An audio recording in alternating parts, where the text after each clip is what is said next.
We know there are many choices in internet radio, and the staff and host of LA Talk Live would like to thank you for choosing the internet's hottest destination for the most eclectic sound and invigorating talk.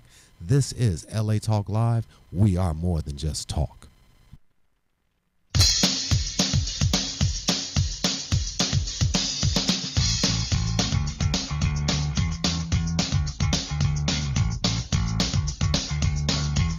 Hi, I'm Susie Pruden, and welcome to MasterMind Live with Susie Pruden.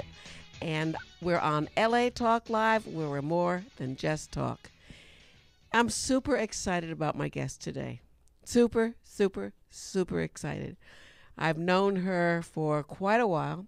She's just come in from Thailand, which is one of the places she's living now. She is, well, I'll tell you about her first, but in a little bit. Her name is Dr. Cherie Carter-Scott. Welcome. Thank you, Susie. I'm so excited to be here with you. It's like old times. I know. And it's so good to see you. I know. You should have seen us at lunch today with her husband, Michael. The three of us were, because I don't know, we haven't seen each other in 3 or 4 years. I don't count anymore. Oh, that's right. You told me that at lunch. So let me tell you about Dr. Cherie Carter-Scott. Her current #1 New York Times best-selling book, If Life is a Game, These Are the Rules. The 10 Rules for Being Human was published in 1998. She has many millions of books in print. Oh, I thought it was like many millions of titles, and I said, how do you have time to write many millions of books? No, in terms of copies. Only 16 titles, but only millions 16 of copies in print. million. It's 16 titles in 40 languages. She is an international author, entrepreneur, consultant, lecturer, teacher, trainer, talk show host, and seminar leader. Her organization, the Motivation Management Services Institute, Incorporated, MMS, has reached millions of people worldwide, and some of her corporate clients include FMC, American Express, IBM, GTE, Burger King, Better Homes and Gardens Magazine, and Chicken Soup for the Soul. Dr. Cherie Carter-Scott has been coaching change successfully for over 38 years. She received her PhD in organizational development from the Fielding Institute. She's also my coach, and she certified me in 1987. But we don't count anymore. That was a good year. That was a good year. We don't count anymore. She has taught in 30 countries on 5 continents. She spends her time consulting, training, speaking, writing, and teaching. She has offices in California, Nevada, and in Amsterdam, and also in Thailand now. That's true. We just started a Thai company last year. So exciting. She designed the first coaching course in 1974, produced and hosted her own talk show on cable TV, and was one of the first women entrepreneurs in 1974 with her own consulting and training company. She is an instrument-rated pilot. I love that you're a pilot. Thank you. I love that you're a Me pilot. too. PADI certified scuba diver. I didn't know that. Best-selling author, a wife, a mother, a master coach, and one of my very best friends. That's the best part. Yeah, it is. It is. And also, we didn't talk for a while. But we're talking now. We're talking now. Oh, that's a wonderful story, though, about that plane ride. Anyway, her websites are www.drcherie, that's CHERIE.com, and her email address is drcheries at Dr. Cherie CS right. at gmail.com. Her contact number is 800-321-6342. That's 800-321-6342. And if you can't remember this, you can always call me, because I've got her direct line. Welcome, Dr. Cherie Carter-Scott. Thank you, Susie. So great to be here. You know, I almost don't know where to begin, because there's so much. There's so much in our history, in your history, and in the fact that you were you were at the forefront of the coaching industry. I don't think there was a coaching industry when you started. There wasn't. No. And so tell me how that all began. Ooh, when I was a child or a grown-up? You pick. How about your first coaching client? Let's start there. No, since you mentioned it, as a child. Okay, when I was a child, I was asked by my nun teacher in school what I wanted to be when I grew up. Oh, I like this story. Now, you may have been asked, as many of us were, what do you want to be when you grow up, when you're a little child? And it's that wide-eyed look in the eyes, and you kind of come to attention and say, oh, I want to be a fireman, or I want to be a doctor, or I want to be a flight attendant, or I want to be something. And when this nun asked me, I was about 5 years old at the time, and I did not get the memo that I was to edit my answers. So when she said, what do you want to be when you grow up? I spontaneously said to her, I want to be a priest. And I was not met with a lot of approval. She turned to me and she said, no, you don't. I said, yes, I do. And she said, no, you don't. I said, yes, I do. And she said, you do not. God does not want you to be a priest. And I said, how do you know? Now, I wasn't trying to be fresh, No, but you were I 5. really thought, God was communicating with me directly. He wanted me to be a priest. And at this moment, when she greeted me with such scorn and contempt, I thought, better change my answer. So I learned a lesson that day, which is called think before you speak.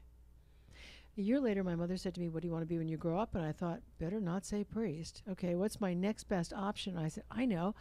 I want to be an actress. And my mother said, no, you don't. I said, I don't. And she said, no, you don't. And I said, really? What should I want to be? And she said, A teacher. you should be a teacher, dear, because if your husband dies, you can support your children. Now, I knew the answer, the right answer. I knew the answer to say when somebody said, what do you want to be when you grow up? And every time I said, I want to be a teacher, they said, oh, that's so sweet. That's so nice. Oh, that's lovely. And I never got that scorn and that contempt ever Right. again. And that was my answer for many, many, many, many years, because people were so approving and loving and positive and reinforcing. That was my answer. That happens to a lot of people. And the wonderful thing is it doesn't have to. No, And that's why you're so good at what you do. thank you. It's actually because I experienced what it's like Yep. to receive that Yep. wrong answer, Right. disapproval, that I now encourage people to speak their truth without getting any disapproval, but with getting confirmation, validation, and acknowledgement for actually telling their truth, whatever it happens to be. So then, when you graduated from school, did you become a teacher? I did. And what did you teach? Well, I became a teacher for my mother because that's what good girls did. And I taught English, speech, and drama, which were my favorite subjects, and I was very good at all of them. I didn't know you were a teacher. I was. I didn't know that. Yes, I taught high school. I taught at the Aspen High School. I taught in Denver high schools. I taught in St. Paul, Minnesota when I went to graduate school. I was a really good teacher, I would think you a are. really good teacher, and my students loved me dearly. Yeah. I didn't feel that I was in the right environment for being able to produce positive and empowering and transformational results with people, because there was so much politics in the educational environment. And it was hard to get something to happen because there were limited resources. And if you weren't allocated those resources, it was challenging. I had a good time and I had a good go of it, but something kept nagging at me. And it was the thing about being an actress. So when my mother passed prematurely, I was 20 years old, I then became an actress. She said over my dead body. Oh, well. I guess I took her I literally. guess you took it literally. Yeah. Yeah. So I went back to New York, and I worked for the New York Shakespeare Festival. I worked with Joseph Papp. I did Shakespeare in the Park. I did soap operas on television. I did the New York theater thing. And then I had a kind of premature midlife crisis where I woke up one day and I thought, this isn't it. I did teaching for my mother. I did acting for myself, but it still isn't it. What is it? And that's the catalyst that had me spend 3 months looking inside, asking questions, praying, meditating, and making lots of lists about who I am, what I love, what's my passion, what inspires me, what gets me out of bed in the morning, and what makes my heart sing.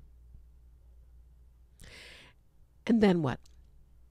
I started getting answers. I started looking at what I was writing and what I was feeling, what I was listening to, and I got some what we call messages. And the messages are things that come to you, a little different from intuition, which is kind of a premonition or a thought about something. A message is something that's an inner imperative that tells you what to do and you don't want to do it. Like my new book. Yes. That's exactly right. Because I know it was a message that I was standing on 11th Street and 5th Avenue in New York City last spring, a year ago, when I was still 68. And I'd had this love-hate relationship with New York, and I'd had a love-hate relationship with fitness since the 80s when I sold my business and stopped exercising, gained weight so I wouldn't have to wear a leotard. And I'm standing on the corner of 11th Street and 5th Avenue, and I'm loving New York. And I'm going, wow, I'm loving New York. Maybe I should live here again, part-time. Well, what do I have to do? I have to get rich. Okay. What do I have to do to get rich? I have to have my own television show. Okay. So what do I have to do to get my own television show? Well, write another bestseller. Okay. What do I have to write about? Fitness was good to me. I'm watching myself go through this process, which is the message process. Yes. Fitness was good to me. I'm 68. I'm overweight. I'm out of shape. It's time to get my body back. Bingo. Good book. People 30 years ago who bought all my books 30 years ago are my age now. They'll buy my books again. Of course they will. So it changed from 68, overweight, and out of shape, time to get my body back, which is a very long title. My sister suggested a title, How to Keep Slender and Fit After 60, based on my mother's book, How to Keep Slender and Fit After 30. And then I remembered, I wrote a book in 78 called Fit for Life, and I own the trademark, Fit for Life After 60. And so whenever and it was just, it's a screaming yes. And I have an unbelievable resistance of, I have just hired Sheree to coach me to do it. And you will do it, and it will be brilliant because it's your message. I know that. And the thing about the messages, and these are like my messages, just like your message, is that it gives you guidance about the next thing on your path. And it's big and scary yes. and exciting yes. and challenging. Yes. And there's a part of you that says, I'm very comfortable where I am. Thank you very much. Exactly. I don't have to do that. No, I don't have to do that. No, I can stay right here. I can stay right here. I have a great business. I have everything. I make a lot of money. I don't have to do that. No, I don't have to do that. I got to do that. Yes.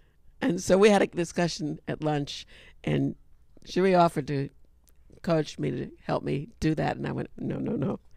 And I said, oh no, I'm going to have to do it.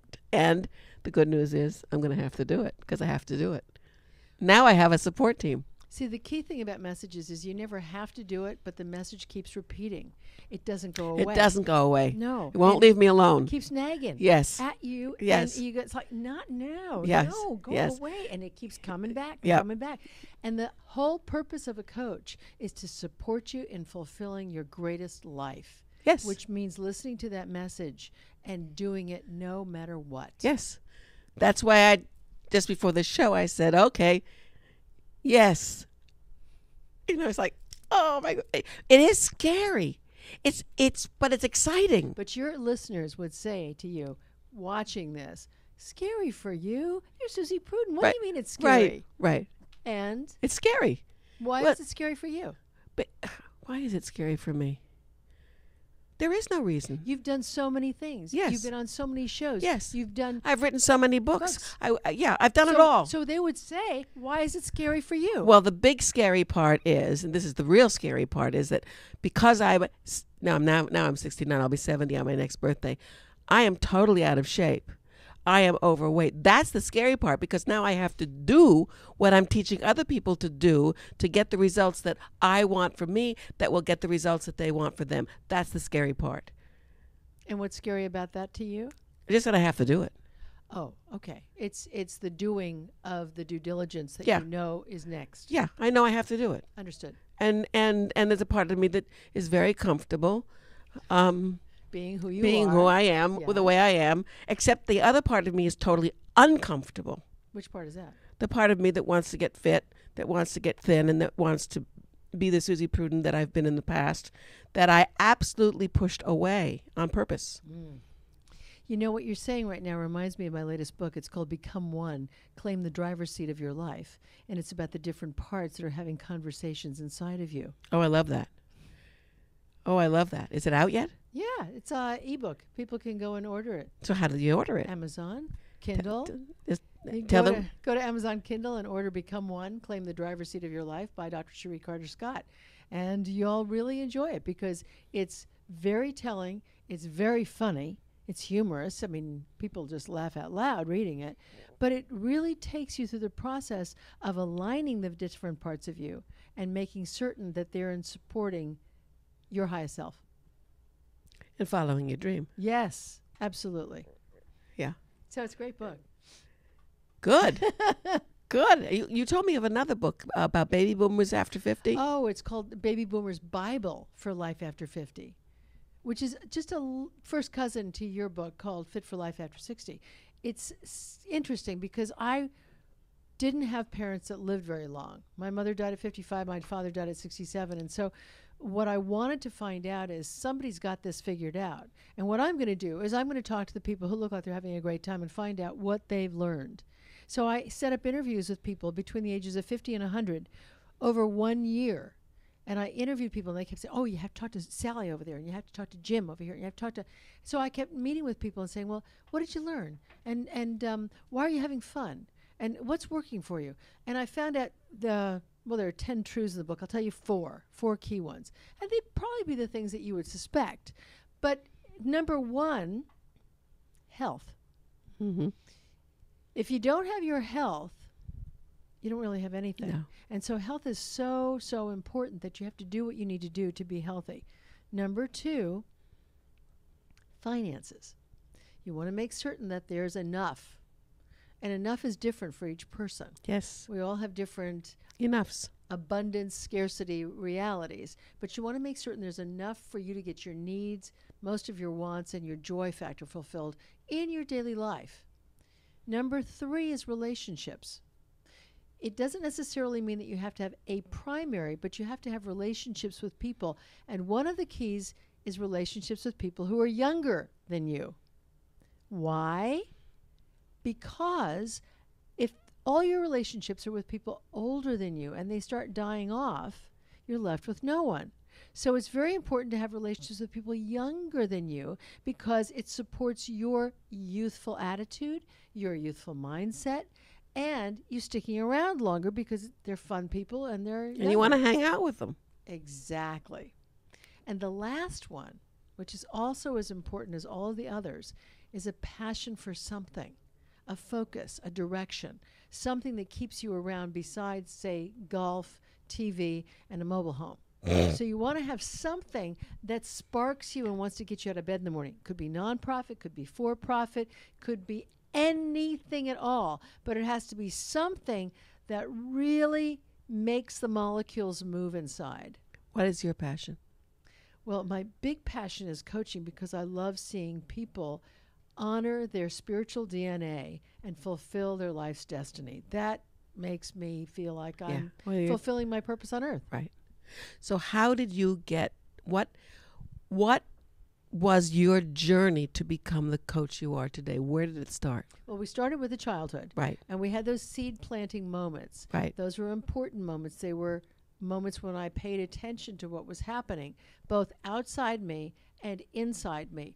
And I made note to self, little sidebar, which I kept track of. There were several of those instances in my life. And as I traveled down the road, I started noticing, is this working for me?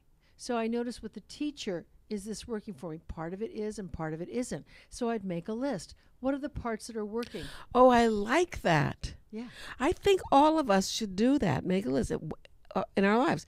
This is what's working for me. This is what isn't working for me. Because we just go back and forth not noticing. Exactly. We're kind of like in a haze. Hamster haze. Yeah. From the hamster wheel. Exactly. Right. So what I suggest to people who want to play this game is that on the first of every month, they sit down and they make a list. And on the left-hand side, they make a list of what's not working or what could improve. And on the right side, what's working in accordance with my vision of how I want things to be. Now, the objective on the first of the month, you do it 12 times a year, is to get the things on the left moving to the right. It's not to disappear them. I was going to say, can you disappear them? Well, you're going to have new ones on the left. But you want to be able to do them once a month because you want to see if your list Yep. is stuck or moving. Right. Because if you have the same list every month, it You're means not moving. not moving, stuck. I have a notebook from one of the workshops that I did with you, Mm-hmm. and I looked at the stuff that wasn't working then, and I've handled almost all of it. Of course you have. You're you. Well, yes. But I was really pleased. It's like, oh, I did that. Oh, I'm still working on that. I did. Oh, I'm still working on that. Okay. So we got 2 out of 12. That's pretty good. And that's where your acknowledgement list comes in. Oh, I love the acknowledgement list. And that's And another I tip. quote you in one of my books on that Of one. course you do. Yes. That's because you're you. And what I suggest to people is every night before you go to bed, write in a little notebook what you're proud of today, what your blessings are for today, what are your accomplishments of today, what are the out of the blue wonderful little things that happened to you that you couldn't even plan for.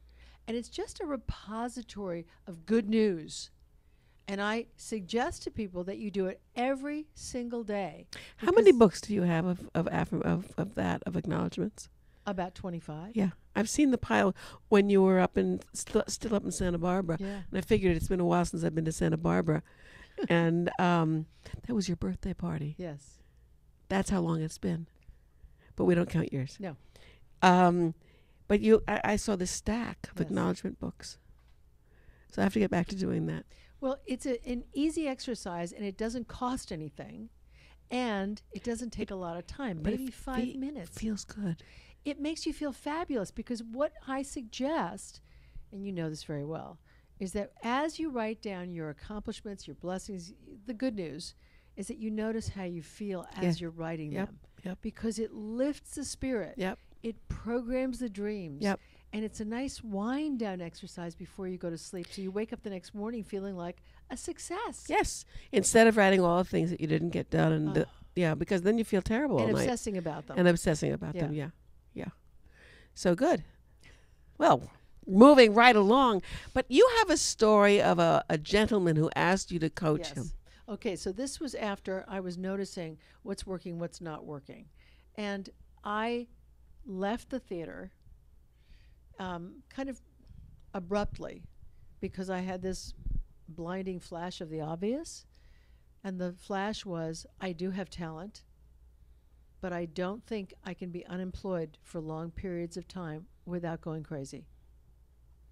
Makes sense. And that's part of life in the theater. Yes. And that is not part of my personality. Right. So it didn't matter how much talent I had. If I actually couldn't be gainfully employed doing the craft that I loved, Right. it was going to be my demise. So I chose to leave the theater. And it was a very hard thing to do because I passionately loved the theater. I do too.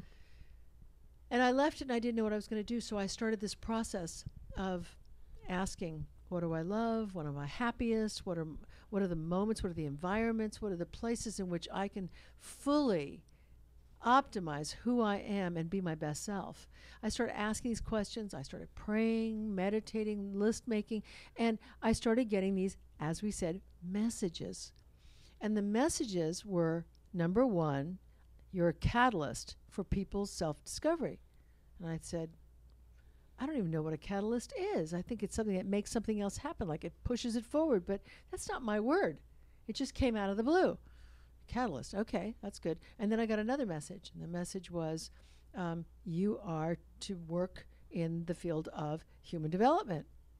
I thought, okay, okay, human development, catalyst for people finding out what they want. Okay, what else? And then finally this other one is, you have a gift for working with people.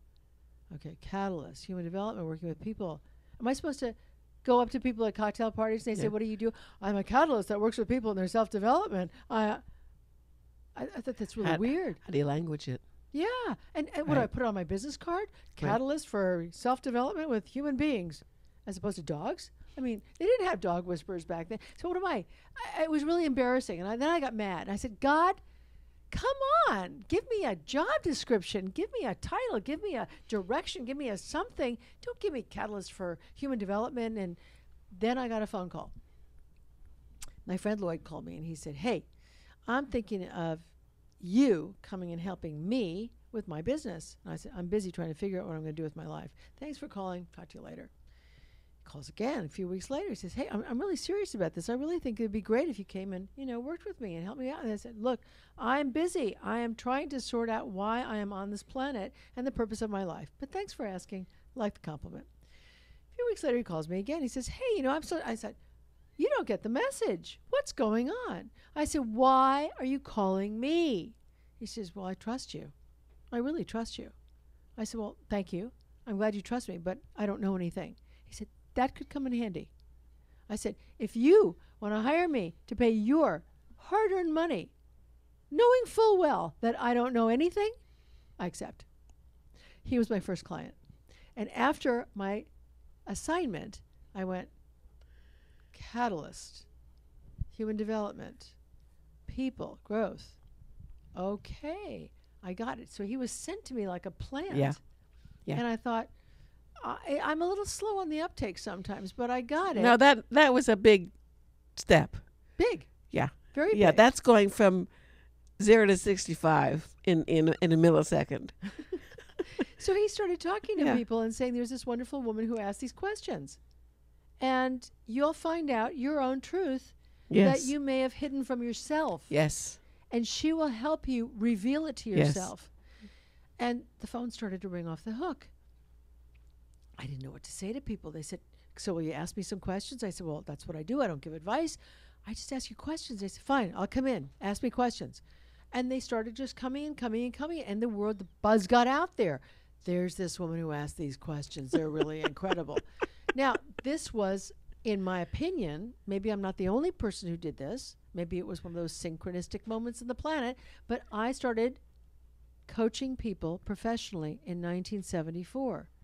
And those clients that I was coaching came to me and said, could you train me to do what you do? Because I'd like to do that with my patients, with my clients, with my employees. I would like to do that. Can you teach me how to do that? And I thought, yeah, maybe if I can sit down and figure out what I'm doing, I can maybe teach you how to do that. And that's when I designed our MMS coach training in 1974, and we produced it in 1975.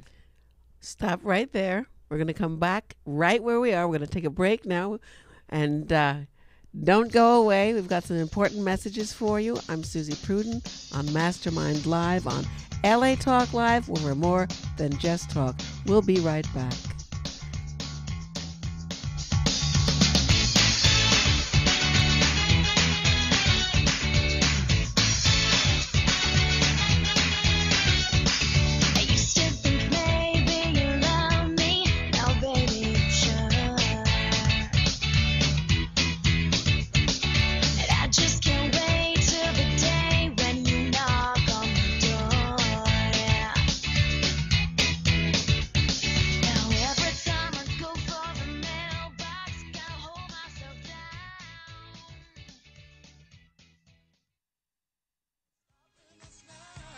Hi, this is Susan Levin, owner and founder of Speaker Services, inviting you to join me and co-host Jean Noel Bassiar on Monday evenings, 5 p.m. Pacific, for our new show, Talk Up Your Business, Speak Your Way to More Profits.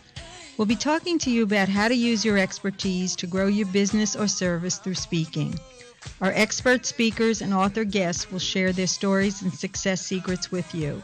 Don't forget to tune in to Talk Up Your Business Mondays at 5 p.m. Pacific, exclusively on latalklive.com. You can also catch us on iTunes Radio R&B or watch us on Ustream.tv. Reality radio, handcrafted for your listening pleasure. This is LA Talk Live, and we are more than just talk. Hi, this is Jean Noel Bassior, inviting you to join me for my new show, The Book Beat, Monday evenings at 6:30 p.m. I'll be talking to authors about their latest book so you can find a fantastic read. But more than that, I'll be talking to experts about how you can write your own book and get it published. So tune in on Mondays at 6:30 p.m., exclusively on latalklive.com. And remember, you can catch us on iTunes Radio R&B or watch us on Ustream TV. reality radio, handcrafted for your listening pleasure. This is LA Talk Live, and we are more than just talk. Stay tuned for a brand new show hosted by yours truly, Burness Herron Jr., The Mortgage Show, starting June 28th, Tuesday at 3 p.m. Pacific Standard Time, exclusively on latalklive.com, where we're more than just talk.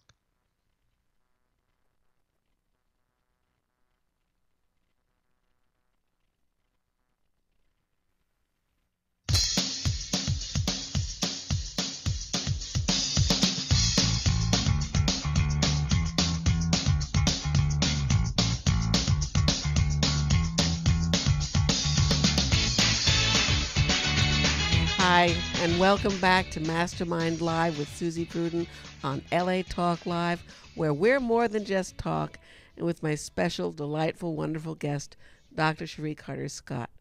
And we were talking about you set up your first coaching program, Yes, which I took. you did. And you know, when I took it, I had no idea what I was doing. But then again, I never do. I just, it seemed like a good idea at the time. You trust yourself a lot. Yeah, I do. Yeah. And it really felt like the right thing. And the great part about going through this program is that at the very end, you're given a test. And the test is to coach somebody. And you have to get a brilliant in order to become a certified coach. And I remember, I can't remember the woman's name, but I was so scared that I wasn't going to pass. And I was so sure that I wasn't going to, and I got a brilliant, and I went, I did? She said, yeah, that was brilliant. And the fun part was that I didn't do anything. The other person did it all. That's the magic. I know. I just asked the questions. And got out of the way. And there was one client that I had shortly, a year later. I was sitting in my living room coaching a client. And what this person was telling me, I had no clue whatsoever how to respond. I didn't have a question. I didn't have an answer. It was like, I don't know what to do here. And I heard this little voice. And it said, just get out of the way, Susie. Just get out of the way. And I felt myself, in a sense, my ego, I didn't have to know anything, get out of the way. And the words that came out of my mouth, I watched them. And as they came out, I went, I don't know where that came from, because it's not from my learning, my education, it was all just, it was download. Yeah. There's so much of our conditioning that has to do with being the smartest kid in the class, getting your hand up first, knowing the answers, knowing what everybody else should do, having advice for everybody else. There's so much of our programming that gets us to behave in that way. Know the answers for everyone else, but don't know the answers for me. Right. And this is the reversal, as you very well know. It's about being curious, being interested, and wanting the person to make a choice for themselves, not to please, not to get approval. And that's something that we were really never taught as children. Mm-hmm. But to be able to support someone in telling their honest truth without getting in the way is such a gift to people. And then being able to live their truth. Yeah. Because if you can live your truth, live your dream, live your passion, then you're living your life. Oh, yeah. Otherwise, you're just existing in the hamster wheel. I never heard the phrase hamster. What did you call it? Haze. Hamster haze. But that's what it is. Yeah. And see, I know I'm playing too small right now, and that's what's pushing me. But it's all, it's all the emotions that could come up are coming up, and I've already done it. So enough times, damn it. Yeah, it's like, What's the big deal? But it is a big deal. But I bet a lot of your viewers can relate to this because probably they are comfortable also in Right. a certain capacity. And you, as the leader that you are, just being able to say to them, it's time for me to play a bigger role and not stay in my comfort zone, Yeah. but move into the stretch zone. You're leading the way for them to move into the stretch Right. zone as well. So what happens when I'm working with a potential client and they say I'm going to think about it? I said, no, you're not. And they say, why not? I said, you've already thought about it. And if you get off the phone without signing up with me, you're going to go back into your comfort zone, and you're going to miss the opportunity to have the life you want. Close them every time. See, that's brilliant. Yeah, Again. it is. It really is. Because it's like when you at lunch said, let me coach you, I knew I was done for. Because I knew that I had to do it because I want to get out of my comfort zone. And you, of course, then backed away so that I would move forward. And I knew also that by the end of the day, I'd be coaching with you because you would come up and say something else that I'd have to say yes, because I know you. And I know that you don't push. But energetically, you already had me sign the contract. And I was grateful because otherwise I would have gone back into my comfort zone. And I don't want to be there anymore. What you're saying right now is not only your personal share, it's profound because it's what happens to so many people. It's a little like the turtle syndrome. Yes. You know, you stick your neck out a little bit and you go, ooh, that's kind of scary. And then you pull back. Right. And then you stick your neck out a little farther and then you pull back. And it's that dance, that turtle dance, that a lot of us face with ourselves. Right. And when we bring in a person from the outside that we trust, Right. who we believe has our best interests at heart, Right. who's not going to be mean to us, Right. but going to support us in having what we want, Right. not what they think we should want, but Right. what we want, then it really is saying, I want to support the part of me that sticks my neck out and goes for it, Right. as opposed to the part of me that pulls inside my shell and stays safe. Yep.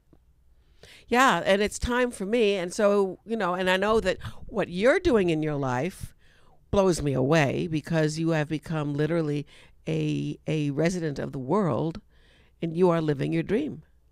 I am. I know. So what's your, I mean, Where's that question? I don't even know what question to ask because you went from coaching to creating coaching programs, and then you had a television show with coaching in San Francisco. Yes. And then you came Interview. down, interview show, and then you created more programs. How many programs do you have? 66.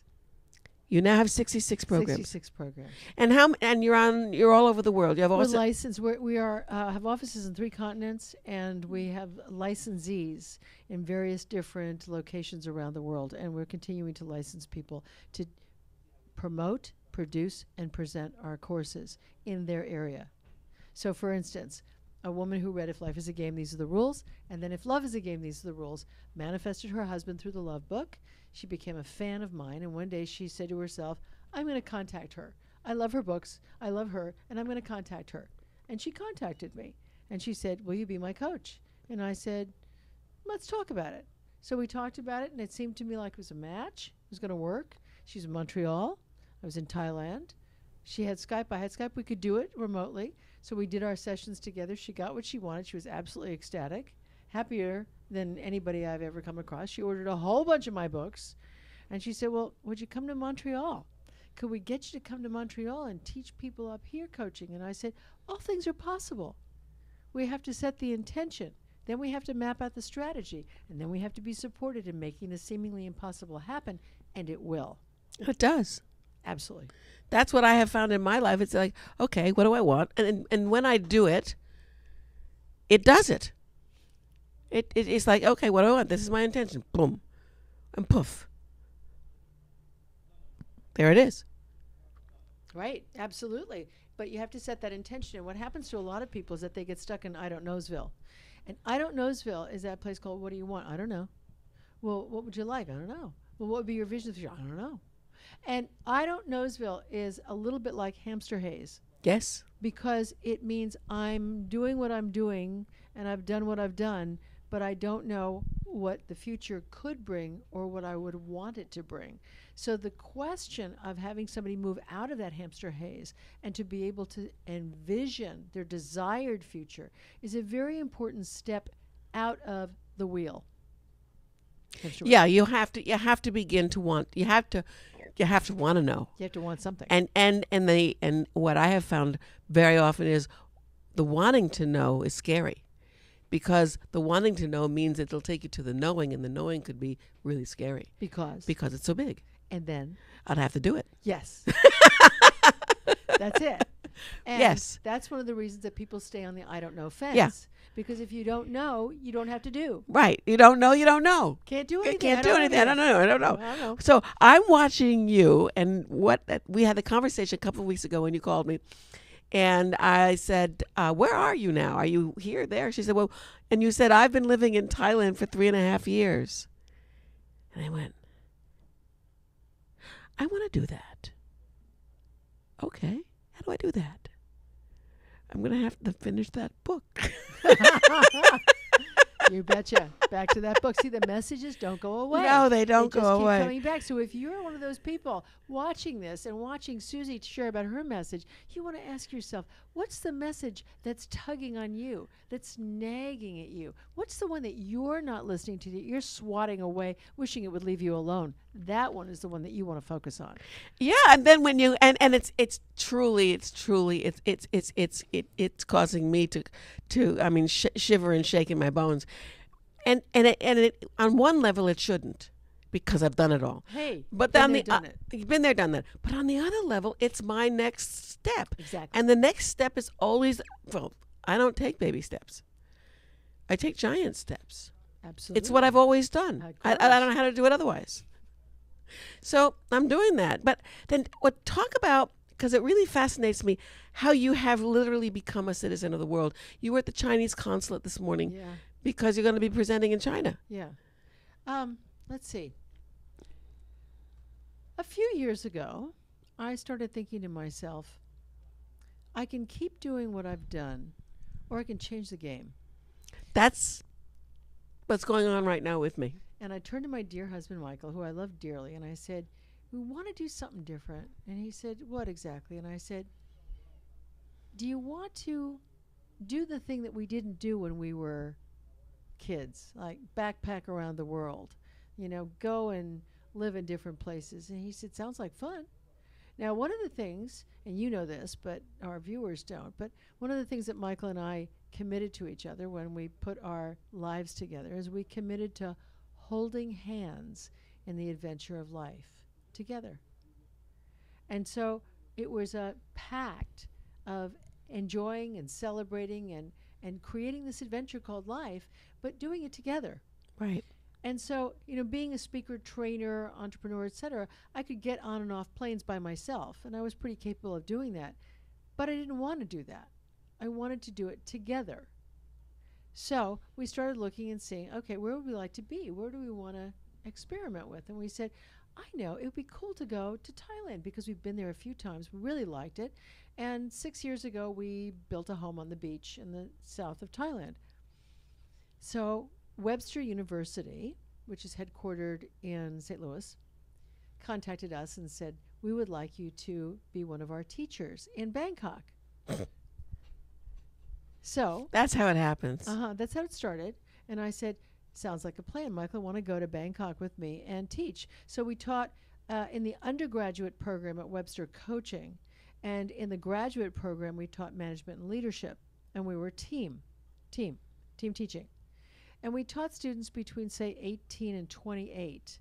And they were really, really focused from, I guess there were about 20 different countries around the world. It's a very, very international group. And the coaching part was interesting because these were kids, privileged kids for the most part, who had this opportunity to do anything they wanted. And so they didn't really have any self-discipline. And so if they wanted to play video games all night, they would. If they wanted to go and party all night, they would. If they didn't want to study for their exams, they wouldn't.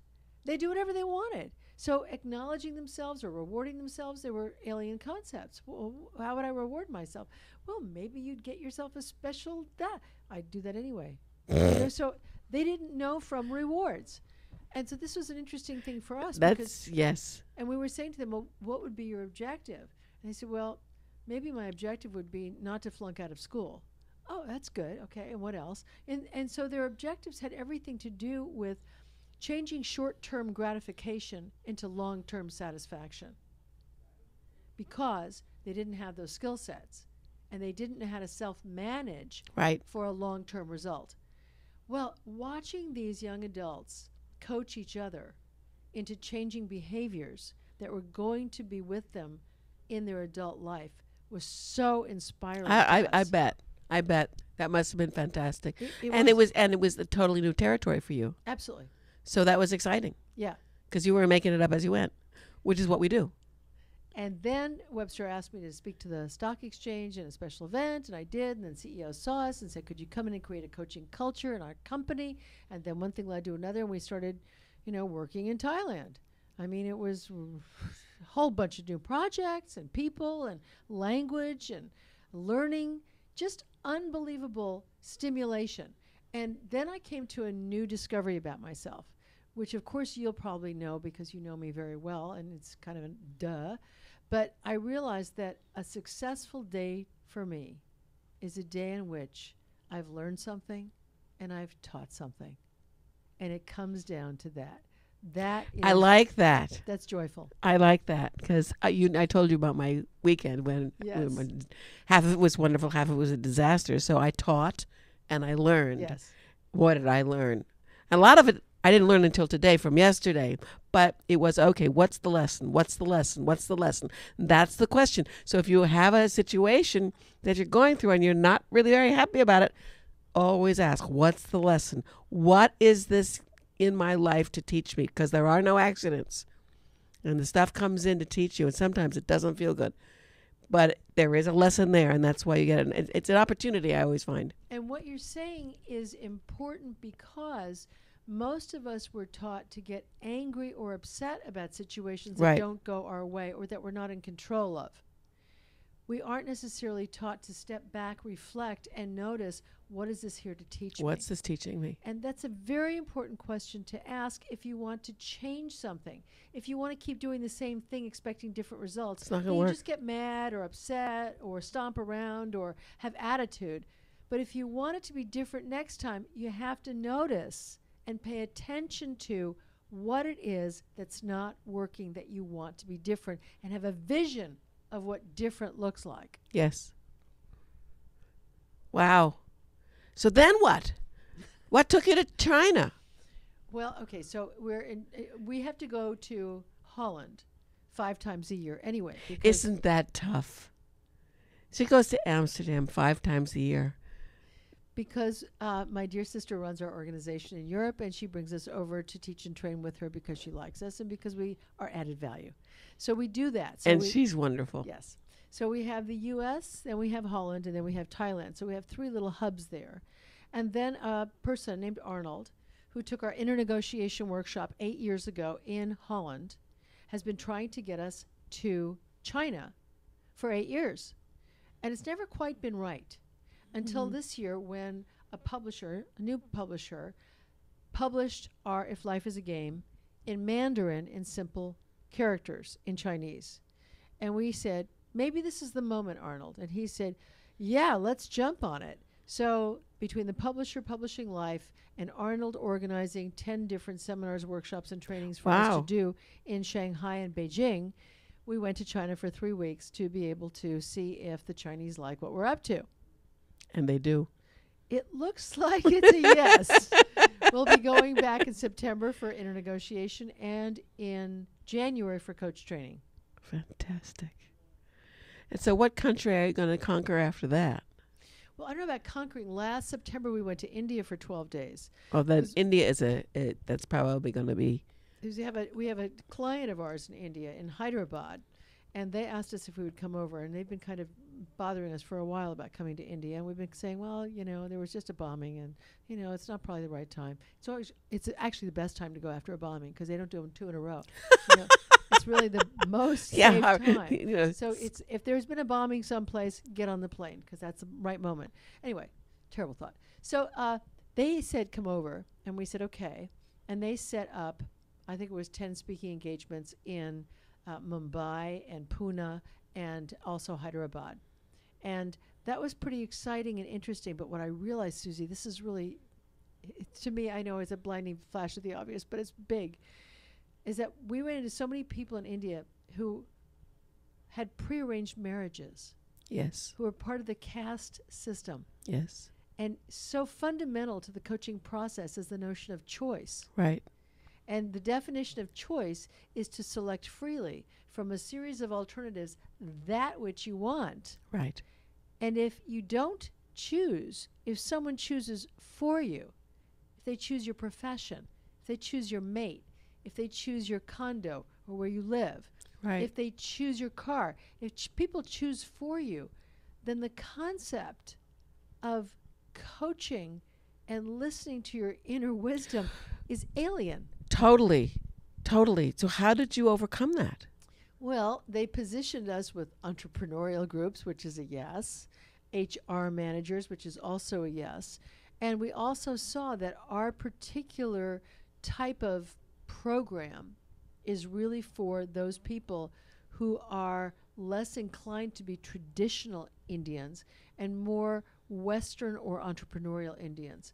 And so that's really the focus of our program. And there is a young man who wants to be in charge of our program in the Hyderabad area of India. So that's one of those things that's also in the future. There's another woman who wants to bring our program to Brazil. She lives in Holland. She took our coach training in Holland, and she's Brazilian, speaks Portuguese, and wants to bring us to Brazil. There's another man who just contacted us last week who wants to bring us to Dubai and to all the Gulf countries. That's going to be my next question. And Northern Africa. So what happens right now is that we have a process about being able to sort out who wants what, where, when, and how. The big one is the how, because you've got to match what you're doing with the culture, and what you're doing doesn't necessarily match the culture. Correct. Yeah. As a matter of fact, there's a woman who we met in Cairo a few years ago when we were there doing teaching and training. She moved back to Riyadh in Saudi Arabia, and she very much wants us to come and help the empowerment of women in Saudi. Now, she's had a really difficult time getting us visas. Even though I have a husband to escort me, she's had a really difficult time with this. However, this young man seems to have some things figured out, and he wants us. I don't know if you know this, but right now in Dubai, there is an epidemic of children who are going through severe depression. And the severe depression is also leading to suicides. Now, this has gotten the attention of the Department of Education and also the Ministry of Education, and they want to do something about it. And he said, what I want to do is I want to bring you to Dubai. I want to introduce you to the minister, and I want to create programs for the schools. And I said, we already have a school program called If High School is a Game. Here's how to break the rules without causing permanent damage to yourself or others.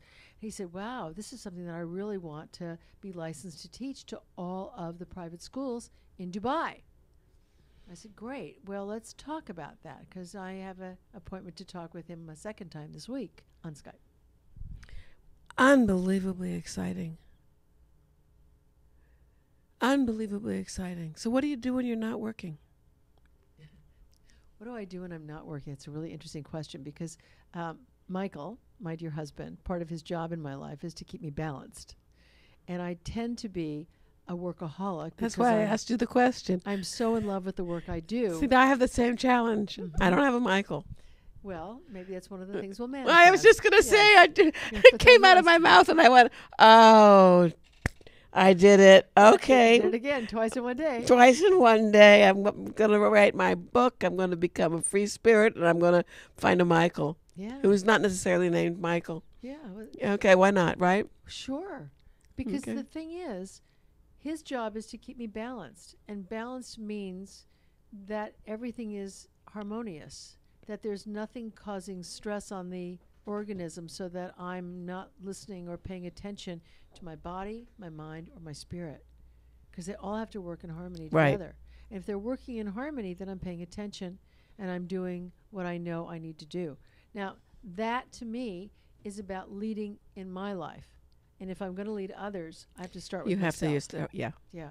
So one of the things that Michael does is he helps us stay entertained, watch things that are entertaining, whether it's musicals or whether it's movies or documentaries, things that educate and entertain us.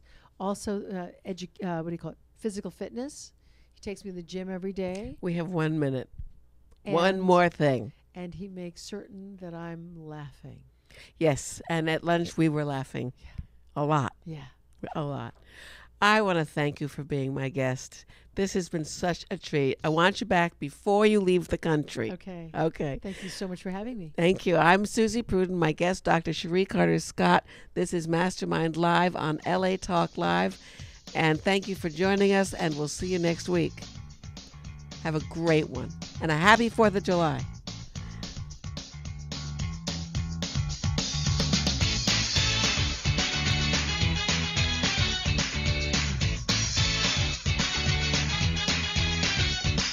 I used to think maybe you love me, now baby you sure. And I just can't wait till the day when you knock on the door. Yeah. Now every time I go for the mailbox, gotta hold myself down. We know there are many choices in internet radio, and the staff and host of LA Talk Live would like to thank you for choosing the internet's hottest destination for the most eclectic sound and invigorating talk. This is LA Talk Live. We are more than just talk.